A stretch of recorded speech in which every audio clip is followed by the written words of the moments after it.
पंतप्रधान नरेंद्र मोदींच्या 12 वर्षांची पूर्तता, भारत जागतिक शक्ती म्हणून उदयास. मुख्यमंत्री देवेंद्र फडणवीस आणि भाजप प्रदेशाध्यक्ष रवींद्र चव्हाण यांनी मोदींजींच्या कार्यकाळाला राष्ट्रनिर्माणाचा सुवर्णकाळ म्हणून केले अधोरेखित. देशाचा स्वाभिमान जागा करून परिवर्तन घडवलं जाऊ शकते, हे पंतप्रधान नरेंद्र मोदीजी यांनी त्यांच्या 12 वर्षांच्या कार्यकाळात केलेल्या कार्याने दाखवून दिले आहे. फक्त अनुदान घेणे ही वृत्ती न बाळगता देशाला जगामध्ये स्वाभिमानाने उभा असलेला भारत देश बनवण्याचे काम पंतप्रधान नरेंद्र मोदी यांनी केले आहे.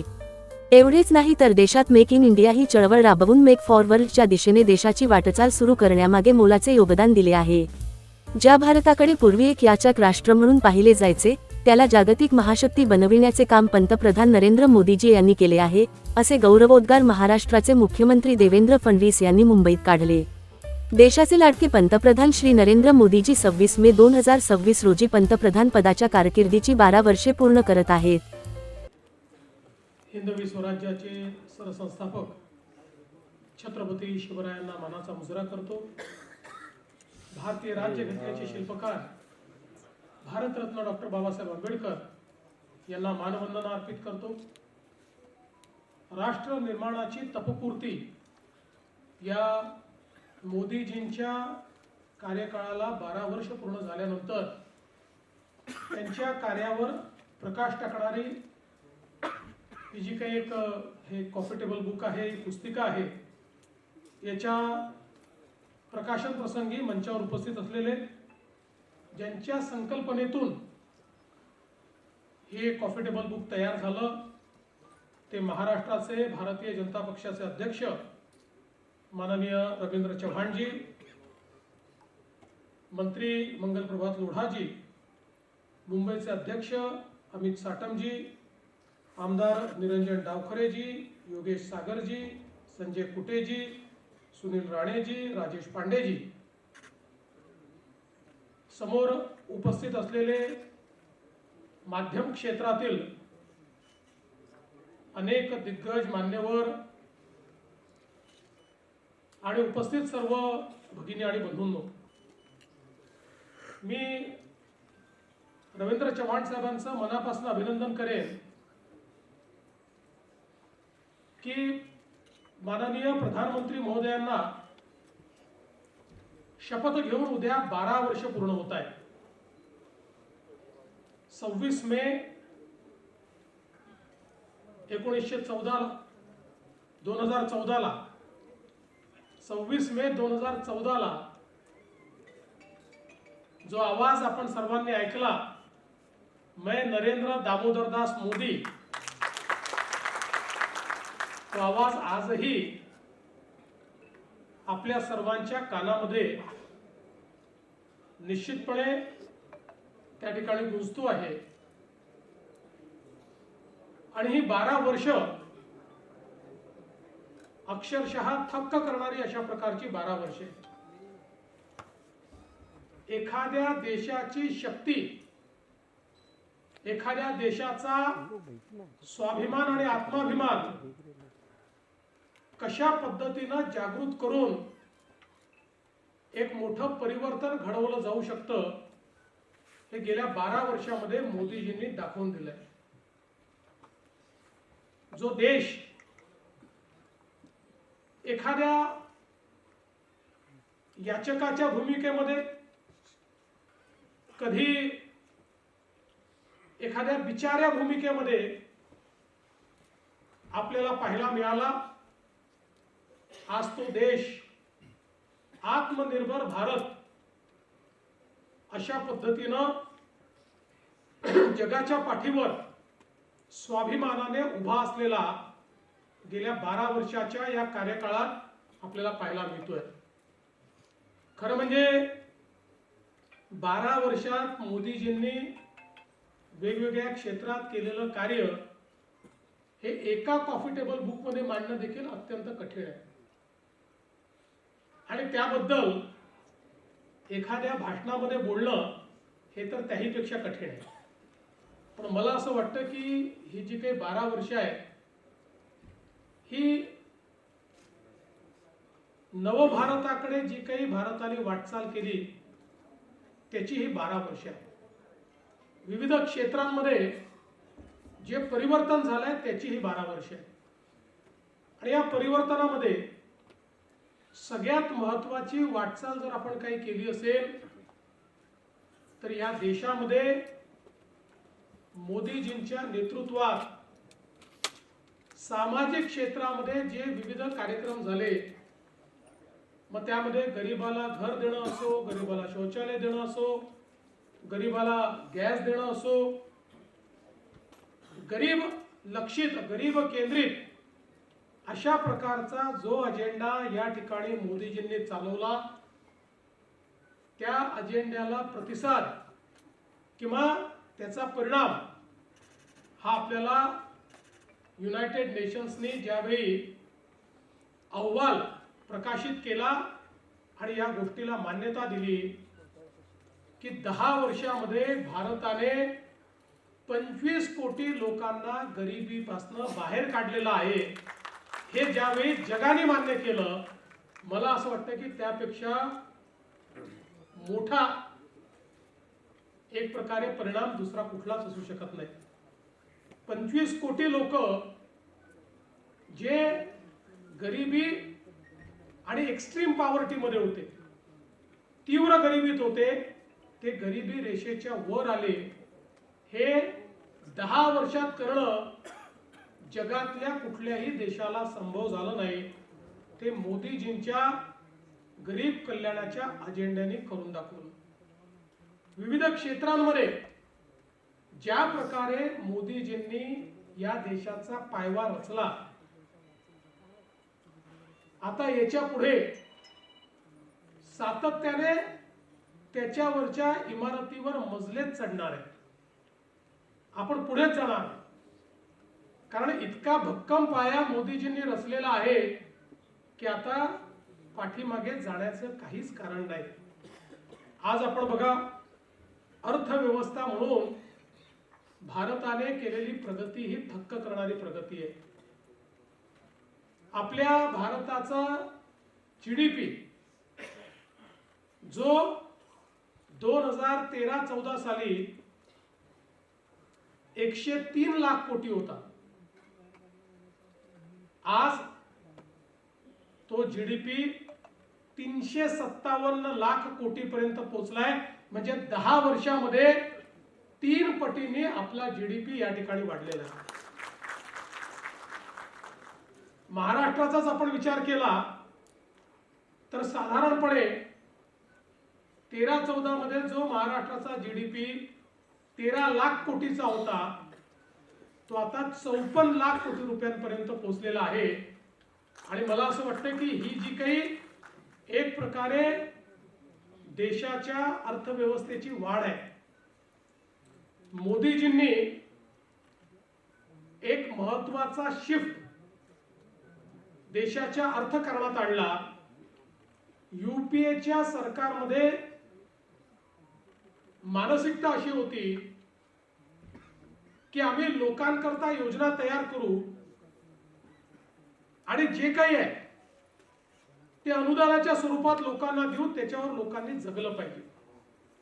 आम्ही नवीन संधी निर्माण करणार नाही, आम्ही देशाच्या विकासावर, देशामध्ये पायाभूत सुविधा तयार करण्यावर कोणताही खर्च करणार नाही, लोकांना आपल्यावर अवलंबित करून ठेवू, अशा प्रकारच्या मानसिकतेतून, ज्याला डोल्सची इकॉनॉमी म्हणतो, अशा प्रकारची अर्थव्यवस्था, अनुदान प्रेरित अर्थव्यवस्था ही त्या काळामध्ये तयार झाली. आणि त्याचा परिणाम असा झाला की हळूहळू अर्थव्यवस्थेच्या ताणामुळे आपण संधी पण निर्माण करू शकलो नाही आणि लोकांना त्यांच्या जीवनाकरता आवश्यक काय आहे तेही देऊ शकलो नाही. परिणामतः इतक्या मोठ्या प्रमाणात देशातल्या गरिबीमध्ये एक मोठी जंप आपण 10 वर्षाच्या यूपीएच्या कार्यकाळात पाहिली. मोदीजींनी सांगितलं की आपल्याला अर्थव्यवस्था अशी करावी लागेल की ज्या अर्थव्यवस्थेमध्ये गुंतवणुकीच्या माध्यमातून संधी तयार होईल, त्या संधीच्या माध्यमातून देशाची अर्थव्यवस्था विस्तारित होऊन देशाच्या तिजोरीमध्ये पैसा येईल आणि आलेल्या पैशाचा उपयोग करताना गरीब कल्याणाचा अजेंडा चालवून देशातली गरिबी दूर करून गरिबालाही आपल्या पायावर उभं करण्याचं काम हे देशातलं सरकार करेल. अशा प्रकारचे एक आर्थिक नवीन विचार, जो अंत्योदयाचा विचार आहे, जो दीनदयालजींचा विचार आहे, हा विचार या ठिकाणी मांडण्याचं काम, आणि केवळ मांडण्याचं नाही तर ते प्रत्यक्षात आणण्याचं काम हे मोदीजींनी या ठिकाणी करून दाखवलं. आज आपण पाहतोय की अर्थव्यवस्थेच्या क्षेत्रामध्ये ही जी काही वाढ आहे, आज जगातली चौथी सर्वात मोठी अर्थव्यवस्था आपण झालो, लवकरच तिसरी मोठी अर्थव्यवस्था होऊ. हा जो काही विस्तार आहे हा केवळ घोषणांनी झालेला नाही, त्याला त्याच्या पाठीमागे एक मोठी विस्तृत स्ट्रॅटेजी, त्याच्या पाठीमागे विकासाचा अजेंडा हा मोदीजींनी उभा केला. आणि मग इन्फ्रास्ट्रक्चरचं सेक्टर असेल तर इन्फ्रास्ट्रक्चर मध्ये मोदीजींनी भारतमाला असेल किंवा त्या ठिकाणी वेगवेगळ्या प्रकारचे प्रोजेक्ट्स असतील, यातनं सागरमाला आणि भारतमालाच्या माध्यमातून देशामध्ये रोडचं एक मोठं नेटवर्क उभं केलं आणि इतक्या मोठ्या प्रमाणात देशामध्ये दळणवळणाची साधनं उभी केली. रोड्स आणि ब्रिजेस आणि टनेल्स याच्या माध्यमातून एक इन्फ्रास्ट्रक्चरचा इतका मोठा कार्यक्रम आपल्या देशाने हातात घेतला आणि गतिशक्ती प्लॅटफॉर्मच्या माध्यमातून देशामध्ये लॉजिस्टिकची कॉस्ट कशी कमी करता येईल हा पहिला प्रयत्न त्यांनी हातामध्ये घेतला. आपल्याला जर विकसित अर्थव्यवस्थेकडे जायचं असेल तर लॉजिस्टिकची कॉस्ट या देशामध्ये 16% होती, ती 8% आल्याशिवाय आपण जगातल्या देशांची स्पर्धा करू शकत नाही. आणि म्हणून रोड, पोर्ट, एअरपोर्ट, रेल्वे या सगळ्या इन्फ्रास्ट्रक्चर मध्ये गुणात्मक आणि संख्यात्मक बदल आणण्याचं काम हे मोदीजींनी करून दाखवलं. आणि आज आपण पाहतोय आता 16%वरनं आपण 11%पर्यंत आलो. हळूहळू 8%वर ज्यावेळेस आपण जाऊ त्यावेळी जगाच्या सप्लाय चेन मध्ये एक महत्वाची भूमिका हा भारत या ठिकाणी निभवेल. किंबहुना चीनशी स्पर्धा करताना आपला सगळ्यात मोठा बॉटलनेक हा लॉजिस्टिक कॉस्टचा होता, तो हळूहळू संपतोय आणि तो 8%वर आल्यानंतर जगामध्ये सप्लाय चेन रिप्लेसमेंट हे जे चाललेलं आहे त्यात सगळ्यात महत्वाचा प्लेयर हा भारत असेल. आपल्याला माहिती आहे सीमावर्ती क्षेत्रामध्ये काश्मीर सारख्या भागामध्ये, नॉर्थ ईस्ट मध्ये जिथे लोकांनी रस्ताही पाहिला नव्हता, रेल्वेही पाहिली नव्हती, तिथे रस्तेही पोचले, रेल्वेही पोचली. किंबहुना मी ज्यावेळेस लडाखला गेलो होतो आणि तिथल्या नॉर्दर्न कमांडच्या कमांडिंग ऑफिसरशी चर्चा करत होतो त्यावेळी त्यांनी सांगितलं दोन सरकारमधला विचार करण्याच्या पद्धतीतली भिन्नता काय आहे. तर म्हणाले जुन्या काळातल्या सरकारला युपीएच्या आम्ही सांगत होतो की चायनाने बॉर्डर पर्यंत इन्फ्रास्ट्रक्चर आणलेलं आहे, चायनाच्या सोबत वॉर झाला तर त्यांची मुवमेंट जी आहे लॉजिस्टिक मुवमेंट ही ते 24 तासात करू शकतात, 48 तासात करू शकतात, आम्हाला मात्र 7-8 दिवस लागतील कारण आपलं बॉर्डर इन्फ्रास्ट्रक्चर तयार नाहीये. त्यावेळी युपीएचं सरकार म्हणायचं की आपण जर ते केलं तर चीनला त्याचा फायदा मिळेल. आता चीनला आपल्या देशामध्ये एंट्री करून आपल्या देशात येण्याकरता रस्तेच नाही, ते तर बॉर्डर पर्यंतच रस्ते घेऊन आले आहेत. आपण रस्ते केले तर त्याचा फायदा चीन घेईल आणि म्हणून रस्ते करायचे नाहीत असा निर्णय त्या सरकारने केला होता. ते म्हणाले आताच्या सरकारने ज्या प्रकारे बॉर्डर इन्फ्रास्ट्रक्चर तयार केलाय चीनला तरी 24 तास लागतील, भारत 12 तासामध्ये त्या ठिकाणी मोबिलायझेशन करू शकतो. अशा प्रकारचं काम आज भारताने केलेलं आहे. आणि म्हणून एकीकडे इन्फ्रास्ट्रक्चर बॉटलनेक्स दूर केले. आज वाढवण सारखं बंदर जे आपण तयार करतोय, देशातलं सगळ्यात मोठं बंदर जेएनपीटी देशाचा 60-65% कंटेनर ट्रॅफिक जे हँडल करतं, हे JNPTचं देशातलं सगळ्यात मोठं बंदर जगातल्या पहिल्या 30 बंदरांमध्ये देखील येत नाही. आजही आपण बघा, जगामध्ये आर्थिक सुपर पॉवर तेच आहे ज्यांच्याकडे मॅरीटाईम पॉवर आहे. सामुद्रिक व्यापार हा ज्यांच्याकडे आहे तेच जगावर आजही इकॉनॉमिकली राज्य करतायत.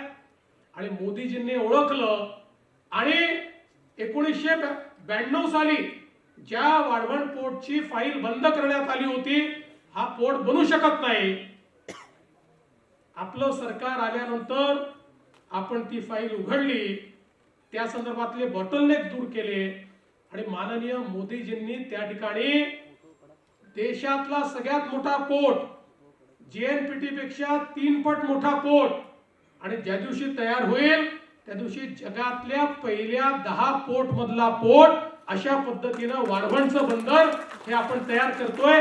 एकटं वाढवणचं बंदर मॅरीटाईम पॉवर म्हणून 30 वर्ष आपल्याला पुढे नेणार आहे. अशा पद्धतीचं काम आज इन्फ्रास्ट्रक्चरच्या क्षेत्रात होत आहे. आपण बघतोय रेल्वे बदललेली आहे. मी परवा वंदे भारत ट्रेननी शिर्डीला गेलो. जगातल्या अनेक ट्रेन्स मध्ये मी देखील बसलेलो आहे, पण वंदे भारत ट्रेन मध्ये बसल्यानंतर आणि जपानच्या ट्रेन मध्ये, चीनच्या ट्रेन मध्ये किंवा स्वित्झर्लंडच्या ट्रेन मध्ये बसल्यानंतर कुठलाही फरक आपल्याला पाहायला मिळत नाही. इतकी चांगली ट्रेन, आणि तीही भारतामध्ये तयार करून दाखवण्याचं काम हे आपल्या सरकारने या ठिकाणी केलेलं आहे. त्यामुळे रेल्वेचं क्षेत्र असो, आता रेल्वेमध्ये जे फ्रेट कॉरिडॉर्स आहेत त्याची गती वाढवण्याचं काम हे वेगानं चाललेलं आहे. जी गती 10, 12, 15 किलोमीटर ॲव्हरेज याची ती आता 25 पर्यंत पोहोचली आहे, 35 पर्यंत पोहोचते आहे, ती 50 पर्यंत पोहोचली तर आपल्या ट्रान्सपोर्टेशनच्या कॉस्टमध्ये खूप मोठ्या प्रमाणात फरक पडेल. अशा पद्धतीचं काम इन्फ्रास्ट्रक्चरच्या क्षेत्रामध्ये आज झालेलं आपण बघतोय. यासोबत या देशामध्ये संधी तयार व्हावी याकरता झालेले जे काही रिफॉर्म्स आहेत, या रिफॉर्म्स मध्ये मी तर असं म्हणेन की GST हा एक असा रिफॉर्म आहे की ज्याच्यामुळे आम्ही क्वांटम जंप घेतली. आज आपण बघा, जेव्हा GST या देशामध्ये आला आणि आम्ही ट्रेड बॅरियर्स त्या ठिकाणी तोडले. पूर्वीच्या काळी प्रत्येक राज्य आपला टॅक्स लावायचं आणि त्यामुळे आमच्याकडे परदेशी गुंतवणूकदार हे येऊ शकत नव्हते. ट्रेड बॅरियर्समुळे अनफेअर ट्रेड होता, त्यामुळे लेवल प्लेइंग फील्ड नव्हती. एक प्रकारे हे बॅरियर्स वेपनाइज केले जायचे, त्यातनं देशाच्या अर्थव्यवस्थेवर विपरीत परिणाम व्हायचा. अनेक वर्ष UPAच्या सरकारने GST आणण्याचा प्रयत्न केला, ते यशस्वी झाले नाहीत. पण मोदीजींनी GST वर एकमत घडवलं आणि घडवून या देशामध्ये GST आणला. मला आजही आठवतं की ज्यावेळी GSTचं बिल राज्याच्या विधानसभेमध्ये मी मांडलं होतं, त्यावेळी विधानसभेमध्ये आमच्या विरोधकांनी खूप गदारोळ करून सांगितलं होतं, आपण मॅन्युफॅक्चरिंग स्टेट आहोत. मॅन्युफॅक्चरिंग स्टेट असल्यामुळे आपला आजचा जो वॅट आहे तो GSTत कन्वर्ट झाला तर तो कमी होईल, महाराष्ट्राचं नुकसान होईल. महाराष्ट्राने GST स्वीकारू नये. त्यावेळेस मी भाषणामध्ये सांगितलं होतं की आपण मॅन्युफॅक्चरिंग स्टेट आहोत आणि बॉर्डरलेस व्यापार जर सुरू झाला तर आपला जो काही मॅन्युफॅक्चरिंग बेस आहे हा मोठ्या प्रमाणात वाढेल. आणि ज्यावेळेस मॅन्युफॅक्चरिंग बेस वाढतो त्यावेळी त्या मॅन्युफॅक्चरिंग करता कन्झम्पशन देखील करावं लागतं आणि म्हणून आपल्याला त्या माध्यमातून मोठ्या प्रमाणात GST मिळेल. आज आपण बघा 2017, 18, 16, 17 जेव्हा आपला वॅट गेला आणि GST आला त्यावेळी महाराष्ट्राचं हायेस्ट कलेक्शन हे 75,000 कोटी रुपये होतं, जे मागच्या वर्षी 2,75,000 कोटी रुपये झालं. आणि आत्ताच परवा आपण बघितलं असेल की GSTचे आकडे घोषित झाले.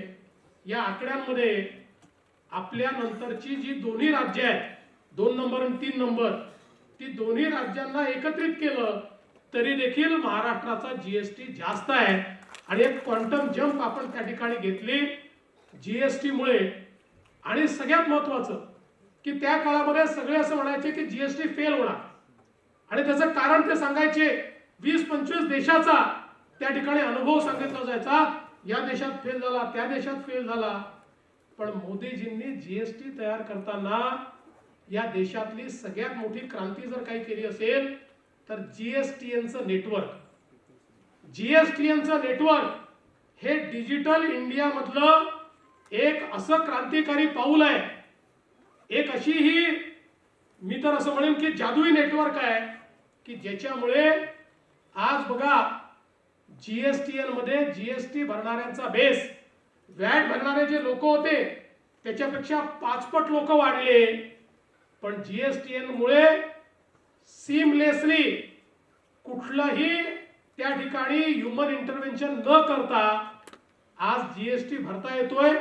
आणि नेटवर्क असं आहे की त्या नेटवर्क मध्ये जीएसटी भरल्यानंतर केंद्राचे पैसे थेट केंद्राला जातात, राज्याचे पैसे थेट राज्याला येतात. कुठेही केंद्र आणि राज्य एकमेकावर अवलंबून नाही, अशा पद्धतीनं जीएसटीएनचं नेटवर्क हे त्या ठिकाणी तयार करण्यात आलं. आणि म्हणून आज भारत हा या जीएसटी मुळे एक सिंगल बाजारपेठ झाल्याबरोबर मोठ्या प्रमाणात परदेशी गुंतवणूक सुरू झाली. अर्थात त्याचाही फायदा महाराष्ट्राला सर्वात जास्त झाला, कारण देशात परदेशी गुंतवणूक तर 5-7 पटीने वाढली, पण येणाऱ्या गुंतवणुकीपैकी 40% गुंतवणूक ही एकट्या आपल्या महाराष्ट्रात यायला लागली. त्याचा सगळ्यात मोठा फायदा आणि बेनिफिशियरी आपला महाराष्ट्र आहे. आणि म्हणूनच आपण जर बघितलं तर डिजिटल इकॉनॉमी मध्ये भारताने जे पाऊल ठेवलं, यूपीआय हे आपल्या डिजिटायझेशनचं एक दुसरं आश्चर्य आहे. यूपीआय ज्या प्रकारे पेमेंट गेटवे भारताने तयार केला, जगातल्या मोठ्या मोठ्या देशांनी आश्चर्याने तोंडात बोट घातलं. आणि जगातले किमान 25 देश असे आहेत की जे आता यूपीआय वापरतात, त्यांचा पेमेंट गेटवे हा यूपीआय आहे. मी आता जेव्हा डावोसला गेलो होतो तर डावोस मध्ये त्या ठिकाणी त्यांनी 9 देशांच्या आर्टिफिशियल इंटेलिजन्स मिनिस्टरची एक कॉन्फरन्स केली आणि मला देखील एक चीफ मिनिस्टर म्हणून त्या ठिकाणी बोलवलं. आणि त्या ठिकाणी ज्यावेळेस आम्ही चर्चा करत होतो त्यावेळी ब्राझीलच्या आर्टिफिशियल इंटेलिजन्सच्या एआय मिनिस्टर होत्या, त्या ब्राझीलच्या अर्थमंत्री देखील होत्या. त्यांनी त्या ठिकाणी सांगितलं की आता आम्ही कंप्लीट डिजिटल अशा पद्धतीच्या इकॉनॉमीकडे चाललो आहोत. आणि या डिजिटल इकॉनॉमी मध्ये जात असताना आम्ही भारताचा यूपीआय स्वीकारलाय आणि त्याच्यामुळे आमची डिजिटल इकॉनॉमी चांगल्या पद्धतीनं प्रोसेस होते. त्यावेळी मला इतका अभिमान वाटला की आपल्या मोदीजींनी एक अशी गोष्ट तयार केली की ब्राझील सारखा देश, जगातले मोठे मोठे देश हे या ठिकाणी आज आपला यूपीआय स्वीकारतायत. आणि याच्यामुळे आपल्या देशातल्या डिलिव्हरी सिस्टीम मध्ये म्हणजे आपल्याला कल्पना आहे, राजीव गांधी म्हणाले होते 1 रुपया दिल्लीतनं पाठवतो तर केवळ 15 पैसे शेवटच्या माणसापर्यंत पोहोचतात. कारण आपली डिलिव्हरी सिस्टीम अशी होती जी व्यक्ती केंद्रित नव्हती, ती त्या ठिकाणी जी व्यवस्था आहे ती व्यवस्था केंद्रित होती. व्यवस्थेतल्या प्रत्येक माणसाला त्यातनं आपला शेअर काढून घेता येत होता आणि त्यामुळे शेवटच्या माणसाला 15 पैसेच मिळायचे. पण मोदीजींनी ही जी सिस्टीम उभी केली, मोबाईल आणि यूपीआयची जी सिस्टीम तयार केली, जनधन खात्यांची जी सिस्टीम तयार केली, त्यामुळे आता कुठल्याही योजनेचे पैसे हे थेट बेनिफिशियरीच्या खात्यामध्ये जातात. आता आपल्याला हे ऐकायला मिळत नाही की तहसीलदाराने पैसा रोखला, तलाठ्याने आमचे पैसे खाऊन टाकले, कुठल्या तरी इंजिनियरने आमचे पैसे मारून टाकले. आता हे होत नाही, थेट लोकांच्या खात्यामध्ये पैसे जायला लागले. आणि भारतातल्या डिलिव्हरी सिस्टीमला एक प्रकारे नवीन रूप देऊन या देशातला ग्रासरूटचा जो भ्रष्टाचार होता तो समाप्त करण्याचं काम हे मोदीजींनी या ठिकाणी केलं. खरं म्हणजे मी एक एक विषय सांगत राहिलो तर अख्खी रात्र मी याच्यावर भाषण करू शकेन. पण मला असं वाटतं की एका क्षेत्राकडे अजून आपण लक्ष दिलं पाहिजे ते म्हणजे फॉरेन पॉलिसी आणि डिफेन्स. एक नवीन भारत आपण पाहतोय जो कोणाच्याही दबावात येत नाही. आपण पाहिलं अलीकडच्या काळामध्ये ट्रेड ही वेपनाइज होते. आपण बघितलं भारतावर वेगवेगळ्या प्रकारचे ट्रेड बॅरियर्स टाकले, पण ट्रेड बॅरियर्स टाकल्यानंतर भारत याचक म्हणून गेला नाही. भारताने विनंती केली नाही की तुम्ही ट्रेड बॅरियर्स उचला. भारताने सांगितलं ट्रेड ट्रीटी होईल, पण ती होत असताना आमच्या शेतकऱ्याचं हित हे जर त्या ट्रेड ट्रीटीमध्ये असेल तर आम्ही त्या ठिकाणी तो करार करू. आणि शेवटपर्यंत भारताने कणखर भूमिका घेतल्यामुळे आज आपण पाहतोय अमेरिकेसोबतही आपला करार झाला, तर आपण आपल्या शेतकऱ्याला त्या करारातून बाहेर ठेवलं. अमेरिकेमधला सबसिडाइज माल हा भारतामध्ये बॅरियर फ्री येऊ शकत नाही, अशा पद्धतीनं त्या ठिकाणी त्या करारामध्ये आपण नमूद केलं आणि आपल्या शेतकऱ्यांना आज त्या ठिकाणी इन्सुलेट करण्याचं काम केलं. आज स्थिती अशी आहे की आपण इतकं महत्वाचं मार्केट झालो की याच्यामध्ये युरोपने आपल्याशी FTA केला. आता भारत आणि युरोप हे असे पार्टनर्स आहेत की ज्यांच्यामध्ये व्यापार करार झाल्यामुळे बॅरियरलेस भारताला आपल्या वस्तू युरोपच्या मार्केटमध्ये पाठवता येतात. आणि आपण आता अशा स्थितीत आहोत की अनेक देशांसोबत आपला व्यापार ट्रेड सरप्लस आहे. आपण ट्रेड डेफिसिट मध्ये नाही आहोत. अनेक महत्वाच्या राष्ट्रांसोबत आपण त्यांना जास्त निर्यात करतो आणि त्यांच्याकडनं कमी आयात करतो. अशा पद्धतीनं आज आपली रचना झाली आहे. ऑस्ट्रेलिया सोबत आपण FTA केला. वेगवेगळ्या देशांसोबत हा FTA केल्यामुळे आता एक मोठी बृहद अशा प्रकारची बाजारपेठ आपल्या टर्म्सवर, भारताच्या टर्म्सवर भारताला मिळाली. आणि प्रत्येक युद्धजन्य परिस्थितीमध्ये भारताने आपली भूमिका ठामपणे मांडली. कोणाचीही बाजू न घेता भारताने त्या ठिकाणी आपली कणखर भूमिका मांडत असताना जगात आता अशी पोझिशन करून ठेवली आहे की जगातले सगळे जे लीडर्स आहेत हे असं म्हणतात की आम्हाला भारतासोबत मैत्री ठेवायची आहे. कालच आपण ट्रम्प यांचं भाषण ऐकलं असेल. ते म्हणाले भारत आमचा मित्र आहे, भारताला जे पाहिजे ते देण्याकरता आम्ही तयार आहोत. जगामध्ये अमेरिका असो, रशिया असो, युरोप असो, अगदी ज्यांचे युद्ध चालले आहेत ते रशिया आणि युक्रेन असो किंवा अमेरिका, इस्रायल आणि इराण असो, हा प्रत्येक देश म्हणतो आमचा विश्वास भारतावर आहे, आमची मैत्री भारताशी आहे. आणि आजच मी एका फोरमच्या काही लोकांशी बोलत होतो. त्या फोरममध्ये देशातले काही उद्योगपती होते. ते सगळे उद्योगपती म्हणत होते की आज उद्या जेव्हाही हा वॉर समाप्त होईल त्यावेळी भारत इतक्या युनिक पोझिशन मध्ये आहे. भारताने या सगळ्या परिस्थितीमध्ये जी भूमिका घेतलेली आहे त्या भूमिकेमुळे आता एकदा वॉर जेव्हा स्टॉप होईल त्यानंतरचा जो काही इकॉनॉमिक राईज आहे त्याच्यामध्ये भारताला अत्यंत प्रमुख भूमिका मिळेल. मला असं वाटतं की ही जी एक कणखर अशा प्रकारची भूमिका आणि भूमिका दाखवत असताना ऑपरेशन सिंदूर सारखं ऑपरेशन की ज्याच्यामध्ये भारताने आपली सामरिक शक्ती ही दाखवून दिली. कारण आपल्याला माहिती आहे भारत केवळ पाकिस्तानशी युद्ध लढत नव्हता. भारत हा एक प्रकारे चीनशीही सुडो वॉर लढत होता. कारण पाकिस्तानला शस्त्रास्त्र आणि सगळ्या प्रकारची लॉजिस्टिकल मदत ही चायना देत होतं. सगळा त्या ठिकाणी खर्च जो काही असेल त्यामध्ये आपल्याला कल्पना आहे की तो कुठून येत होता हे सगळ्यांना माहिती आहे.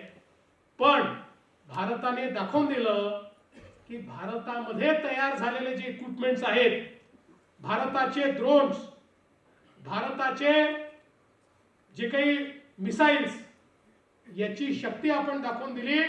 आणि अक्षरशः प्रिसिशनने जे काही त्या ठिकाणी त्यांच्या युद्धाची विमानं होते, एअर बेसेस होत्या, त्या नष्ट करण्याचं काम आपण हे करून दाखवलं.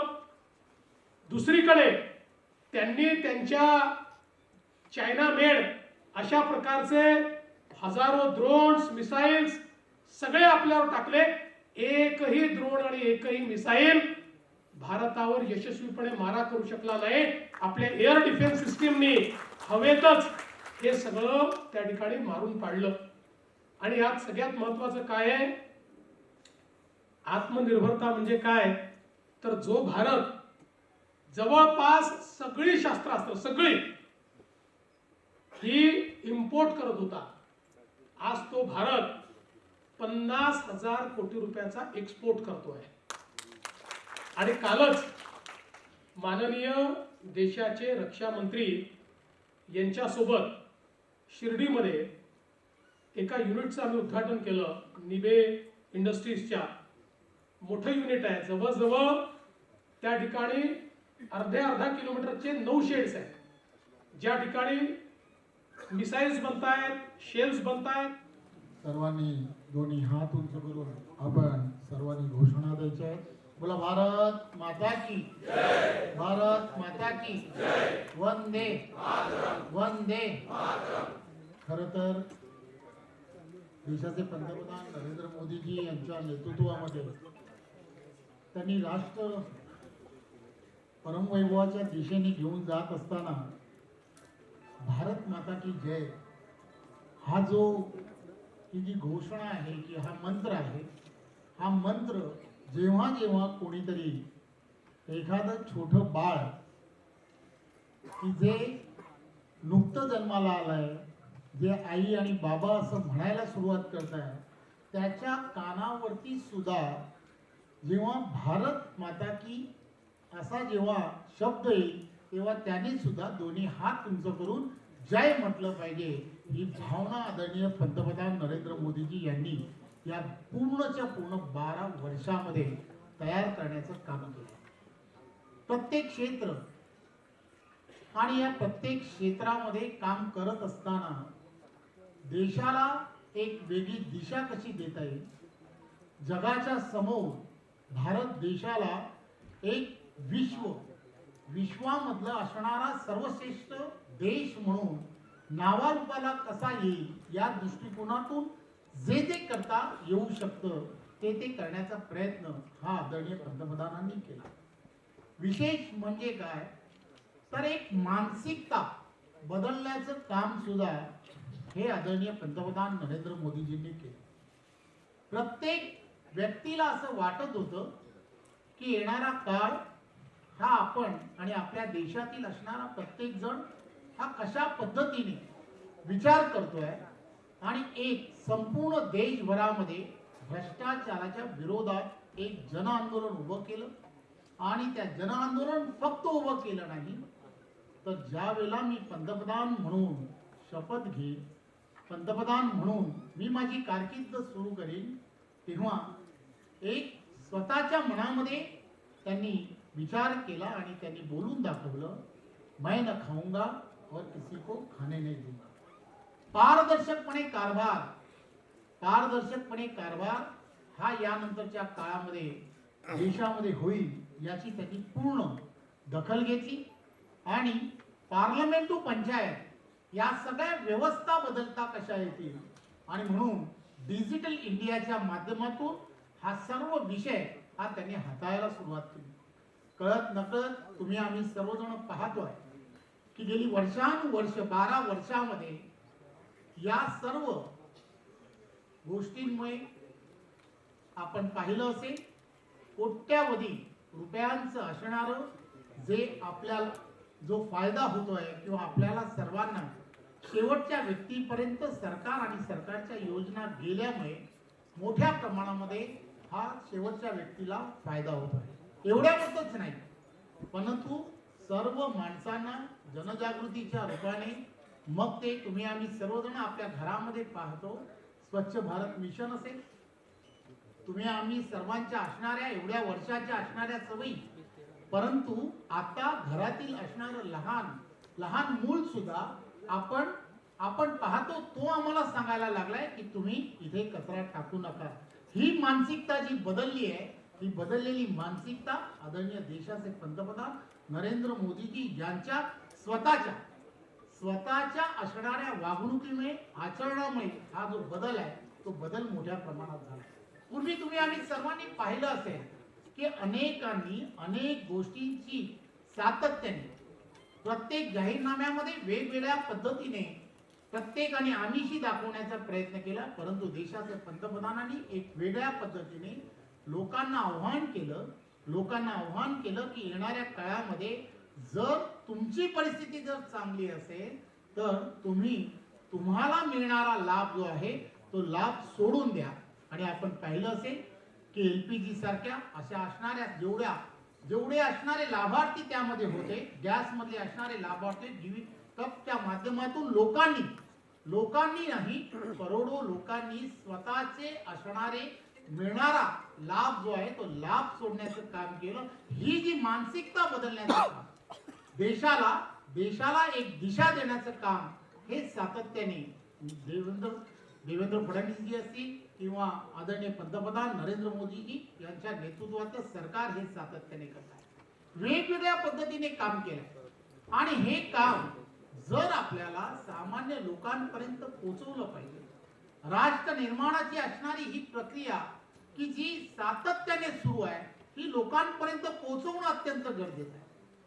हे फार गरजेचं काम करणं गरजेचं आहे.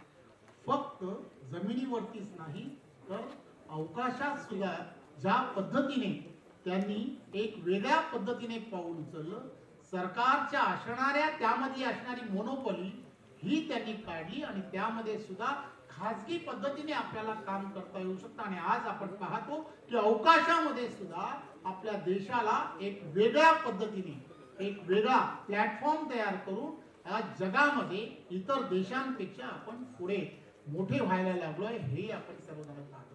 त्यामुळे देशाच्या पंतप्रधानांनी या 12 वर्षामध्ये वेगवेगळ्या पद्धतीने देशाला परमवैभवाच्या दिशेने घेऊन जाण्याचं काम केलंय, याची आपणा सर्वांना कल्पना आहे. परंतु हा सर्व एखादी गोष्ट मग त्यामध्ये महाराष्ट्र प्रदेश भारतीय जनता पार्टीच्या आम्ही सर्वांनी या सर्व गोष्टींमध्ये असा विचार केला की आपण यामध्ये असणारे फक्त 12 विषय की 12 विषय घेऊन आपल्याला एक चांगलं असं संग्रही असं कॉपी टेबल बुक तयार करता येऊ शकतं का. आणि हे कॉपी टेबल बुक की ज्या बुक मध्ये एक वेगळ्या पद्धतीने आपल्याला या संपूर्ण गेलं युपीएचं सरकार आणि या सरकारने त्यावेळेच्या काळामध्ये घेतलेला निर्णय असेल, त्यावेळेची त्यांची असणारी परिस्थिती आणि आज राष्ट्र निर्माणाच्या या 12 वर्षामध्ये आताची असणारी काय परिस्थिती एका ओळीमध्ये आपल्याला ते मांडता येऊ शकतं का, याचा कुठेतरी विचार करणं हे गरजेचं. आणि आज आपण पाहत असाल या सभागृहामध्ये मी खरं तर आपल्या सर्वांचं खूप खूप आभारी यासाठी म्हणेन की मी आणि आम्ही सर्वांनी प्रयत्न करून असा विचार केला देवेंद्रजी की आपण फक्त माध्यमातील असणारे म्हणजे जे वेगळ्या पद्धतीने समाजामध्ये एक आपण ज्याला म्हणतो लोकशाहीचा चौथा स्तंभ म्हणून आपल्याला सर्वांना ओळखलं जातं, अशाच मंडळींना सगळ्यांना आपण या पूर्ण कार्यक्रमाला जर बोलवलं आणि यांना आपण ही जी आज जे कॉपी टेबल बुक जे आहे ते बुक ज्याचा आज आपल्या हस्ते प्रकाशन होणार आहे, या प्रकाशनाची एक प्रत देऊन त्याचा प्रचार आणि प्रसार आपण सर्वांच्या माध्यमातून जर करता आला तर नक्कीच जे तुम्हाला आम्हाला आणि देशातील 140 कोटी जनतेला येणाऱ्या काळात आणि पुढच्या भविष्यातील असणाऱ्या तरुणांना जे अपेक्षित आहे ते तुम्ही आणि आम्ही सर्वजण साध्य करू शकतो. आपण सर्वजण या कार्यक्रमाच्या निमित्ताने आपला अमूल्य वेळ की जो आपण सर्वांनी या कार्यक्रमाला दिला त्याबद्दल मी आपणा सर्वांचं मनपूर्वक धन्यवाद देतो. जय हिंद, जय महाराष्ट्र.